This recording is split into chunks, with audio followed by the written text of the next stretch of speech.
அட்டமூர்த்தி அழகன் என்கிறார். அட்டமூர்த்தி அழகன் என் நமதாய ஆனந்த வெள்ளத்தான் சிட்டன் சிவலோகநாயகன் தென் பெருந்துறை உரை சிவபெருமான் என்று குறிப்பிடுகிறார். இதைத்தான் கீதையிலே பகவான் குறிப்பிடுகிறார். வேதத்தில் ஆணையதான் தாமவேதம் இன்னுலகின் தேவர்களில் இந்திரன் தான் சாதிக்கும் வீரர்களின் உத்திரன் தான் தன்னியகன் நிலைகளிலே உயரனும் தான் நான்குக்கும் பயன்படுத்தும் நெருப்பும் நானேங்கிறது.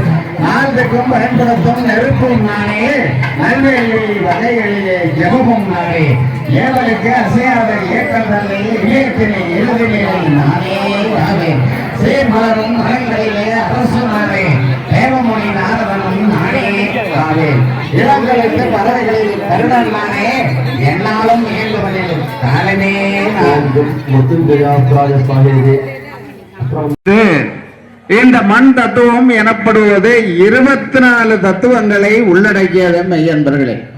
அப்படிப்பட்ட இந்த முதல் தத்துவம் என்று அழைக்கப்படுகின்ற அந்த ஆத்ம தத்துவமாகப்பட்டது அதற்குண்டான பூர்ணாகுதி இப்பொழுது நம்முடைய 4ஆம் கால யாகசாலையிலே வேத மந்திரமாக்கங்களுடன் நிறைவேற்றப்பட்டு முதல் தத்துவமாகப்பட்டது இப்பொழுது நம்முடைய ஆச்சாரிய பெருமக்களால் யாகாலயத்தில் இருந்து மூலாலயத்துக்கு அந்த நெய்க்கட்டை மூலமாகவும் தர்ப்ப பொருள் கயர் மூலமாகவும் இதுவரை 2 நாட்களாக 4 காலங்களாக இங்கே செய்யப்பட்ட அந்த மந்திர சக்திகளை எல்லாம் மந்திரம் பதமும் பதனம் பூவனம் என்று சொல்லக்கூடிய அதீத சக்திகளை எல்லாம் இப்பொழுது அந்த முதல் தத்துவமாகப்பட்ட ஆத்ம தத்துவம் இப்பொழுது யாவாலயத்தில் இருந்து எடுத்து செல்லப்பட்டு கொத்த குடைபிடிக்க சுத்த தமிழ் முழங்க வேத மந்திர மார்க்கங்களுக்கிடையே முதல் தத்துவம் இப்பொழுது யாவாலயத்தில் இருந்து எடுத்து செல்லப்பட்டு மூலாலயத்தில் வைத்திருக்கக்கூடிய பார்க்கும் இடமெல்லாம் நீக்கமுடன் நிறைந்திருக்கக்கூடிய பரம்பொருளாய் விளங்கக்கூடிய அன்னையாம் லோகமாதா ஜெகநாயகி கருணை கடலாக வைத்திருந்து நமக்கெல்லாம் அருள் பாலித்துக் கொண்டிருக்கக்கூடிய அன்னையாம் ஸ்ரீ முத்துமாரியம்மையினுடைய திருமேனியில சமர்ப்பணம் செய்விக்கப்பட்டு சக்தி ஏற்றப்பட்டு சாநித்தியம் செய்து வைக்கப்படுகின்ற அந்த நிகழ்வானது இப்பொழுது ஆலயத்திற்குள்ளே நடந்தேறி கொண்டிருக்கிறது மெய்யன்பர்களே. இன்னும் 2 தத்துவங்கள் பாக்கி இருக்கின்றன. அதாவது இடுப்புக்கு மேலே கழுத்துக்கு கீழே உள்ள பகுதியானது வித்யா தத்துவம். இந்த தத்துவமாகப்பட்டது நாடிக்கமலத்தை மையமாக கொண்டது என்று குறிப்பிடப்பட்டிருக்கிறது. அதாவது நம்முடைய தொப்புள் கொடியை மையமாக கொண்டது என்று சொல்லப்பட்டிருக்கிறது மெய்யன்பர்களே. அந்த வித்யா தத்துவத்துக்கு உண்டான இறைவன் யார் என்று கேட்டீர்கள் என்று சொன்னால் மகாவிஷ்ணுவும் மகாலட்சுமியும் தானம். மொத்த கலைகள் 27. அதுல அதீத கலைகள் 7. அவை என்னவென்றால் 7 தத்துவங்களை உள்ளடக்கியது. கலை, வித்தை, அராகம், புருடம், மாயா, காலம், நியதி என்று சொல்லக்கூடிய இந்த 7 தத்துவங்களை உள்ளடக்கியதுதான் அந்த வித்யா தத்துவமாகப்பட்டது. அந்த தத்துவத்திற்கு உண்டான இறைவன் யார் என்று கேட்டீர்கள் என்று சொன்னால் மகாவிஷ்ணு மகாலட்சுமி என்று சொல்லப்பட்டிருக்கிறது. அடுத்தபடியாக அந்த 2வது தத்துவம் என்று அழைக்கப்படுகின்ற வித்யா தத்துவம் நம்முடைய இந்த 4ஆம் கால யாகசாலை பூர்வாங்க பூஜைகளின் ஒரு அங்கமாக அதற்குண்டான பூர்ணாகுதி செவ்வனே நிறைவேற்றப்பட்டு எடுத்துச் செல்லப்பட இருக்கிறது மெய்யன்பர்களே.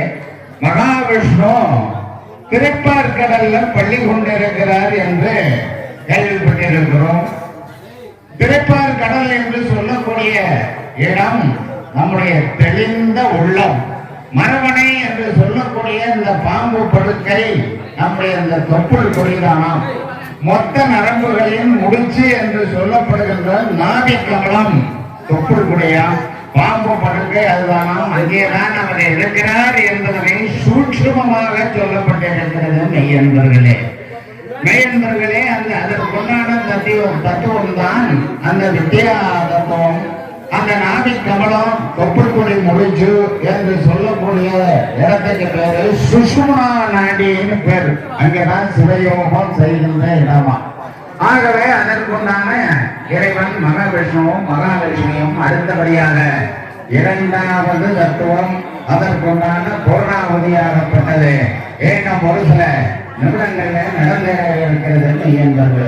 பெரியவர்களே, தாய்மார்களே, மெய்யன்பர்களே, 10 கோடி பொதுமக்களே, அம்பாள் அடியவர்களே, சிவன் அருள் போற்றும் செல்வர்களே, இப்பொழுது நாம் 4ஆம் கால யாகசாலையிலே நடுப்பகுதிக்கு வந்துவிட்டோம். ஆகவே காலம் கணிந்து கொண்டிருக்கிறது மெய்யன்பர்களே. ஆகவே ஆங்காங்கே இருக்கக்கூடிய பெரியவர்கள், தாய்மார்கள், 10 கோடி பெருமக்கள், சிவனருள் போற்றும் செல்வர்கள், அம்பாள் அடியவர்கள் எல்லாம் விரைந்து யாகசாலைக்கு வருகை தர வேண்டுமாய் இந்த நேரத்திலே உங்களை எல்லாம் கேட்டுக்கொள்கிறோம் மெய்யன்பர்களே. நாளைக்கு இதே நேரத்துக்கு 1 கோடி ரூபாய் நீங்க கொடுத்த உணர்ந்த நிகழ்ச்சியை கண்ணால் பார்க்க முடியாது. அதுக்கு இன்னும் 12 வருஷம் காத்திருக்கணும் அடுத்த புத்த விடயத்தை காண்பதற்கு. ஆகவே இந்த நேரத்தை, காலத்தை தவற விடாமல் இந்த பகுதியிலே வாழக்கூடிய மையந்தர்கள், 10 கோடி பெருமக்கள், அம்பாள் அடியவர்கள், சிவனருள் போற்றும் பெண்கள் அனைவரும் விரைந்து ஆலயத்துக்கு வருகை தர வேண்டும் மையந்தர்களே. இப்பொழுது 4ஆம் கால யாகசாலை பூர்வாங்க பூஜைகளின் ஒரு அங்கமாக ஸ்பர்சாவதி நடந்தேறி கொண்டிருக்கிறது மையந்தர்களே.